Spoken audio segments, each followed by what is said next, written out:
You do Mr. Perfect. That's his dad. Oh, I know. And he had the music, like a variation of it, if you remember. No, I know he did. When he became Curtis Axel, which is quite frankly, I get the name. It's a combination of his father and his grandfather. Rubbish name. Doesn't sound. It's not. It's such a Nexus member name. And Sam, you're not even talking about his first name. Remember his first name? No, I don't know who Michael McGillicuddy is. Sam. The Genesis will come through. Sam, I think we'll talk about it forever. Hello and welcome to Sam's on Wrestling, and this is our power ranking series. This series where we take a Messler, it's a male wrestler, no, a Messler, a Flessler, and a mixed Tesla. with a Tesla, yeah. A male wrestler, a female wrestler, and a tag team wrestler, and we give them a score out of 10 in 10 different wrestling categories. We then see what happens when we combine the scores together to give them an overall score out of 200 and see where they land on. No one's watching. It's Curtis. It's a good explanation, Sam, but where are the hand gestures? We need more of those. Come on. I've realised that I'm an 8th Italian. And we see where they land on our leaderboard. And today we are looking at the example that talent isn't generational. It's Curtis Axel Michael McGillicuddy. Yeah. Sam, he's your boy. I enjoy him. He's your boy. You know what, Sam?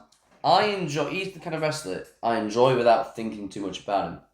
You've made me think about him for this video. And you realise you've kind of ruined me for me. Yeah. Well, when you actually sit down and analyse one of your favourite things, you can ruin it really quickly. Yeah, man. Why did you make me do that? I loved Axel Mania. That's really where it mainly came from. I loved that little gimmick for 2 months. Can we talk about how rubbish Curtis Axel was? That he kept getting put in groups and tag teams. Nexus, Social Outcast. I love the Social Outcasts. B-Team with The Miz, technically, is the Miz Taraj. Yeah. I'll also throw out that technically he was part of Heyman Guys with Cesaro, Ryback and all that, and Ryback. He's just a man who's just like, go over there. Go over there. And then briefly he tagged with Damien Sandow. Oh, let's go and find out how we're going to rank Curtis Axel, former Intercontinental Champion. They're one of my favourite finishers of all time. Wasn't even meant to be in the match, because it was meant to be Fandango. But before we get that, don't forget to like, share, and subscribe to the channel. And let's go talk about Curtis Axel. Wrestling ability, their ability to do moves. Sam. You're not going to like it. I gave him a 6. I gave him a 5 because I don't think you could describe a more average wrestler than Curtis Axel. He can do the moves. He can do things in a ring. Yes. He was a wrestler that happened. At one point, a bell went off and he physically pressed the circle button with an arrow and it produced maybe a snap mare. Yeah. It might have been a suplex at some point, a body slam, a vague clothesline because he pressed X accidentally. He was a believable wrestler. People say he was unbelievable. No, Curtis Axel was believable. Yes. Yeah. Like, he is literally the example of, yep. Did he botch? No. Not really. Did he have any exciting moves? No.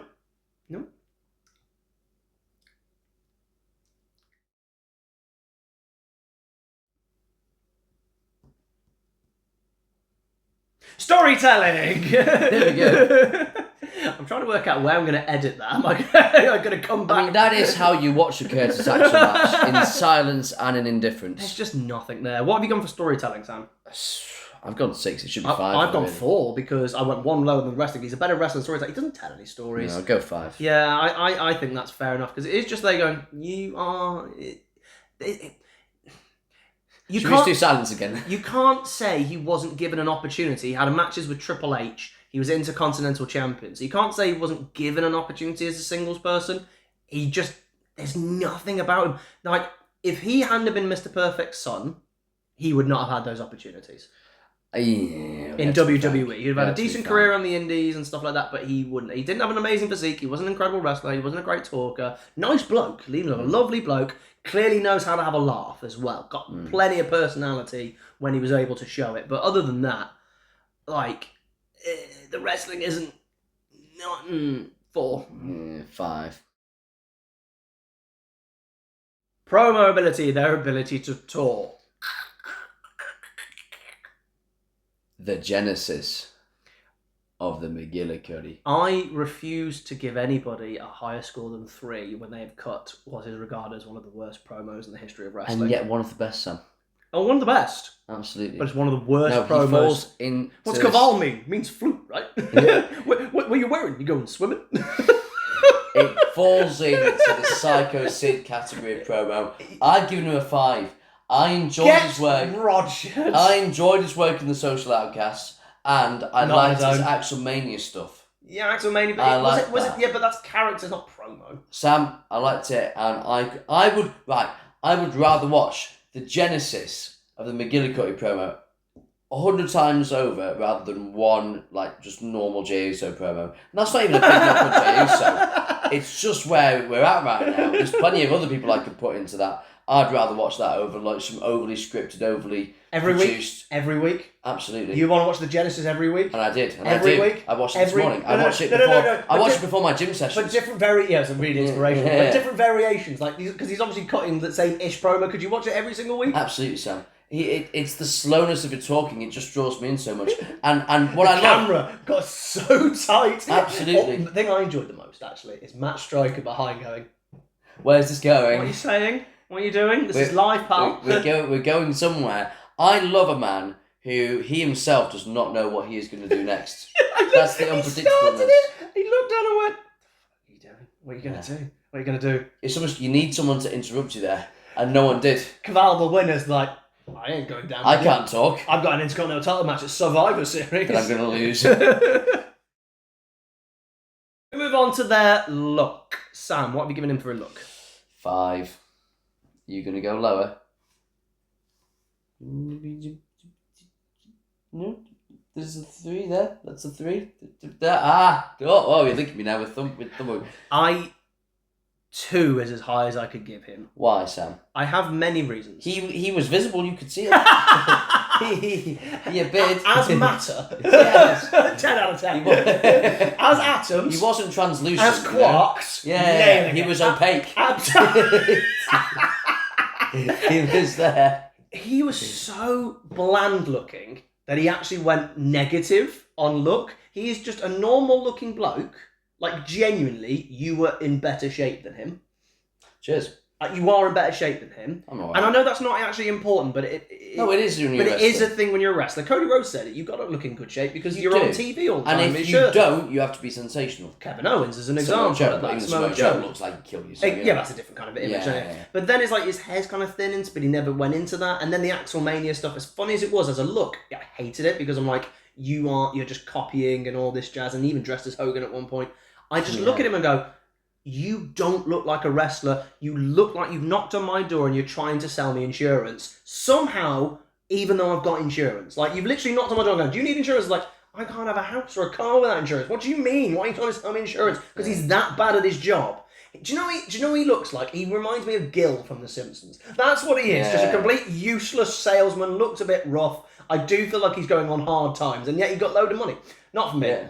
No, do you think he's a 5 look? You know why, Sam? Because it's the most average look possible. So it's so unnoteworthy. No, that's when wrestling skills, you can say average. You cannot do that for look. He's not an average look. I will drop him down. He's an average looking bloke. Sam, he's a funny bloke. I like him. He's got a bit about him. That's why I'm only going to go to a 4. I don't have a heart to give him a 3. Fair enough. 2. We move on to their entrance. Sam?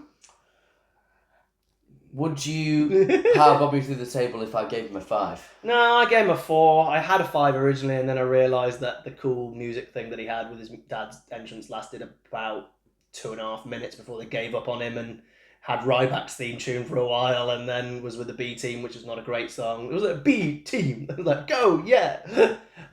Bad times. And his entrance, he kind of did this kind of in-out thing. But instead of holding hands together, he went hands out, which very looks like he needed pom-poms or jazz hands. It was just it felt like to me, this is what it feels like. His dad was a wrestler, but he was actually playing with Meccano and wanted to be an engineer. His then dad died, and he's like, I've got to take up the legacy now. and doesn't quite know how to be a wrestler. Yeah, his dad never really told him. Yeah, it's like Kurt was clearly doing something else the entire time. And every time he does it, it's like, this is cool, this is good. In. Right. You know what, Sam? I've just come up with a perfect gimmick for him. Yeah. Right. The gimmick he needs, right? You look at this guy, he is Mr. Perfect's son, but he's not great. What you need Mr. to do... Imperfect. No, well, even that, he literally calls himself Mr. Perfect, but he isn't. He's rubbish. He can have the, like, or is it the canyon gimmick where he tries to attack people and botches?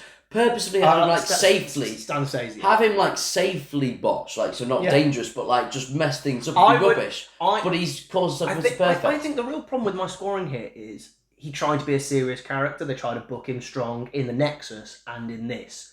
And then he proved that he's actually quite funny and entertaining, mainly in groups. That's the problem. It does really knock down this. You've got to remember this. This is on his own. I know. But yeah, the entrance is just really bland as well. Like, it looks like it's going to be really cool and then just falls away. He should have purposely had Mr. Perfect's entrance, brought the towel out, had a really, like, bad singlet that he's trying, like a cheap looking one that he's trying to copy. I like this. And be really rubbish. I'm on board. Do the vignette, Sam, where he's trying to catch the ball and keeps dropping it.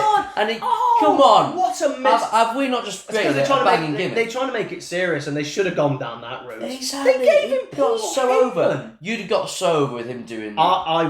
He would have been my best friend. Yeah, just keeps falling over things. Like, just do Titus World Slide, but purposely and it's a botch. Sam, we need to do a video on Curtis Axel as Mr. I'm going to Imperfect. fantasy book him. That's literally the gimmick there. Bang. We move on to their work as a heel, Sam. I went with a 6. But it might be a bit nice. I think you really like Curtis Axel, don't you? I do. So he's my pal, and I do, look after him. If I power ranked you, Sam, I'd give you a bit of a higher score than you deserve. I would put you on the floor. Promo 3. Got a great promo, man. You see my promo on Ricochet and the Los Guerreros video? Pretty good. It was on Mustafa Ali for a while. Well, it was, but I'm just versatile. Guys, just snap like that. I gave his heel work a 4. Okay in the Nexus. He was one of the worst tag teams with Otunga and all that lot. Yeah, but really John Cena's bad. one of the worst tags with the Otunga. Oh, absolutely. That's the Otunga vortex. Oh, it really is. But then the heel stuff when he was the Intercontinental Champion was really lame because he wasn't cheating. He was just kind of wrestling, but without the gimmick. And then he wasn't a heel after that point because he was a heel with Miz, but they were kind of mocked lackeys who were jobbers. It's just not. He's not a good heel. Even an average heel. I think there were so many people who did an average job who I would rank higher than him. I gave him a 4. Yeah. You stick him a 6? Yes. You don't want to though, do you? He's my friend. He's not 6 though, is he? He's my friend. He's not 6 though, Sam. He's not 6 though, is he? My friend. He's not 6 The though. Genesis will come for you, He's Sam. not 6 though, is he? Sam. It didn't come for even Caval. Genesis. Oh, it did in the form of dropping down the card. Oh my god, maybe that's how it did it. Exactly. Oh my god, Caval was genocided. Exactly. Boom. We move on to their work as a babyface. Sam. Went with a 6. You've got 7 written down there. You can't read, Sam. That's don't look at that, Sam. That's fake news. That's not anything. That's misinformation. That's Los Guerreros from last week. Exactly. Yeah. It's a 6. Definitely not a 7. My finger slips on the button there. Do you want to correct that now to feel better? Or? No, it's still there, Sam. It's still there. But I'm gonna say. I 6. try not to look at his scores, but the 7 was beaming at me. Like, where's that come from? How did that get in there? Because I saw a 7. You know, you just glance, you just see numbers, you don't really care. There's just 7, just like. I put his babyface work equal to his heel work because the Axel Mania stuff, I don't like it. I didn't enjoy it. I like it. I didn't enjoy it. I enjoyed it for doing something funny with something that was a moment, but it never went anywhere. I never found it funny after the one spot with Hogan, and that's it. So for me, I think he's a worse babyface than he is a heel. I think what we have here, Sam, is a case of timing because we, in early 2015, were so starved of anything that was remotely You make a valid entertaining. point. So him organically coming up with this thing of, oh, Eric Rowan attacked me, so I never was eliminated from the Rumble. I was robbed. I should have won the Rumble. All this Axel Mania. It was an organic thing. Got him on the card. Exactly. Got him at WrestleMania. It was creative. It was entertaining. Absolutely. It was funny, and therefore it was genuinely, I think, for a time, maybe 2 weeks, probably the most over thing in that time. And that's Fine. not saying much. Okay. There you go. What did I do? You just changed that from a 4 to a 5. There you go. Oh, well, right, thank you. There you go. That's some more editing. There you go. There you go. Yeah. Happy? Mildly. Mildly. Gimmick and personality. They technically had a gimmick, but they also had full of personality. I don't mind looking at the tag team stuff a little bit here because that's how you talk about the personality of human to human. Sam, what have you gone for gimmick and personality? 6. I went with 5. He had versatility. Yeah, he did. He did. That's why I gave him a 5. He changed characters a lot. What he was to the Miz, to what he was to the B Team, which is the same group technically, to what he was to the Nexus, to what he was to the Social Outcast, where the chains are off. Michael Cole saying that all the time to a jobber. I have to admit, you can't not say he didn't try. Yeah. You cannot say he didn't give every gimmick socks. You cannot say he didn't try.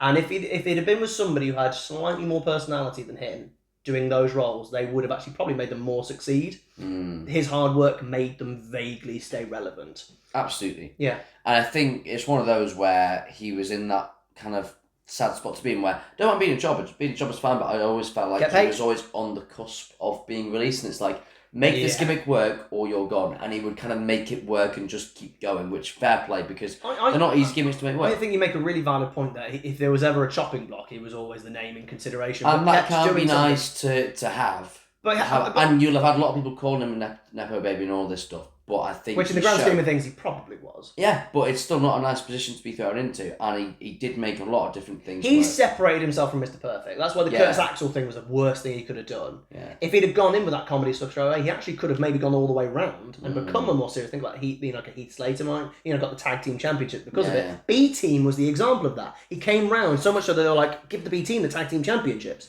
So like we do B Team, I will rank it way high because I love the Mr. Raj stuff.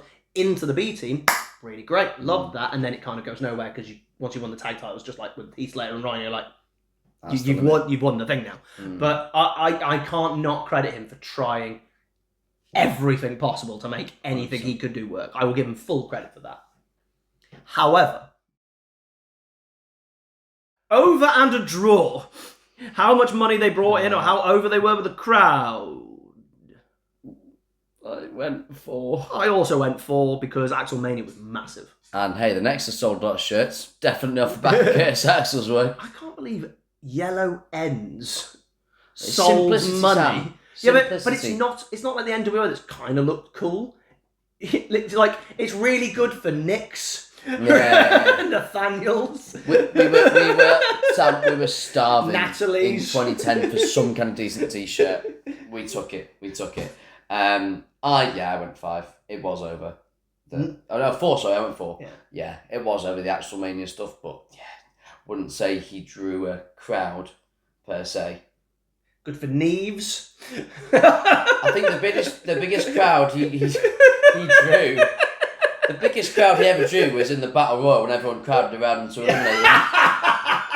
That's the biggest one. The funny thing is, they picked him up in that Battle Royal and they were going this one way, and like, get back the other way. You're going to drop me on my head if you go that way. They're like, yeah, feet first, lads, feet first. And you can clearly hear him going, whoa.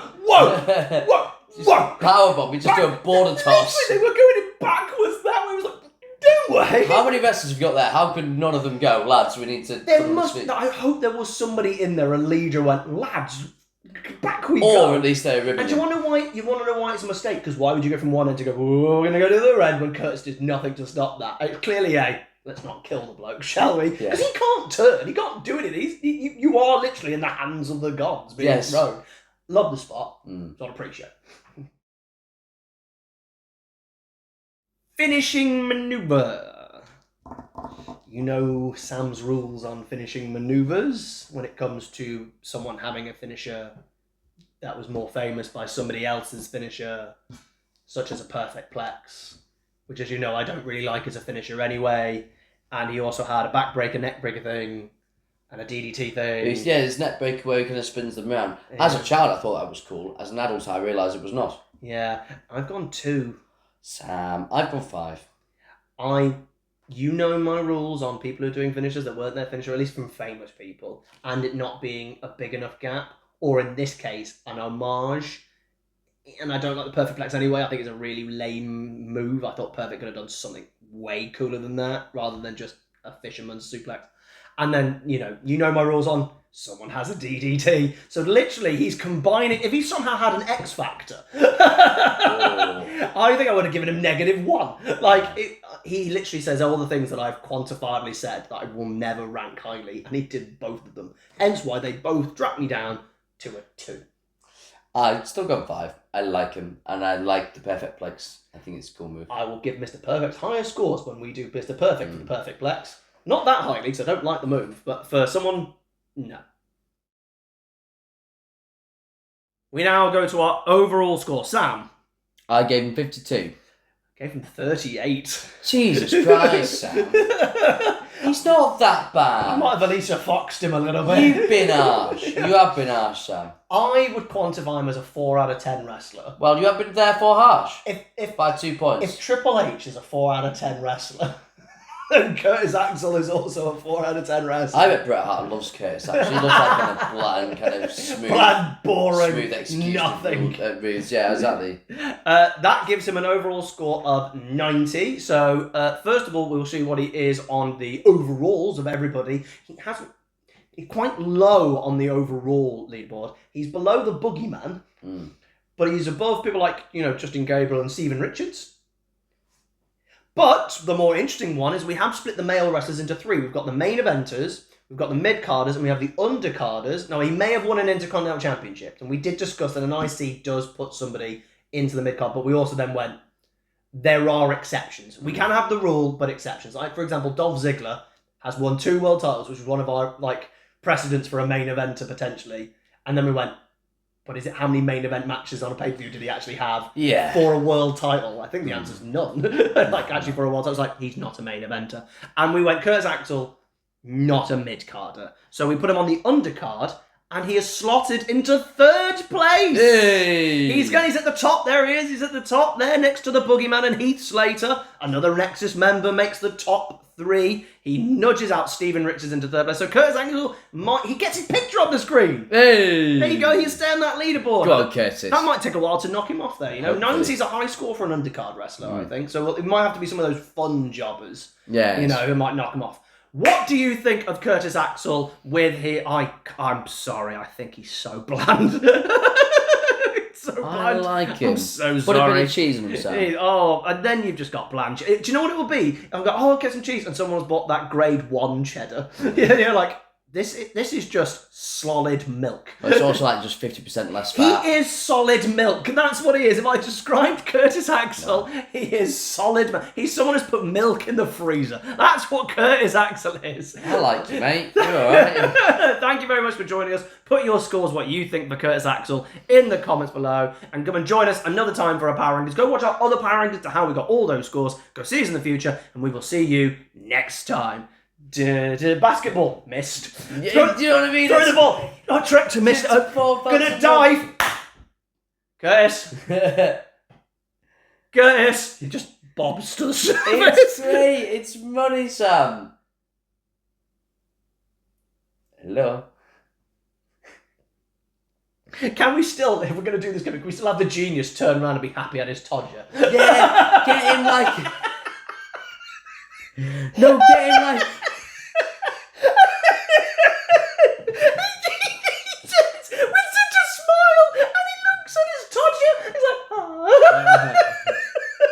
Curtis, are you nervous?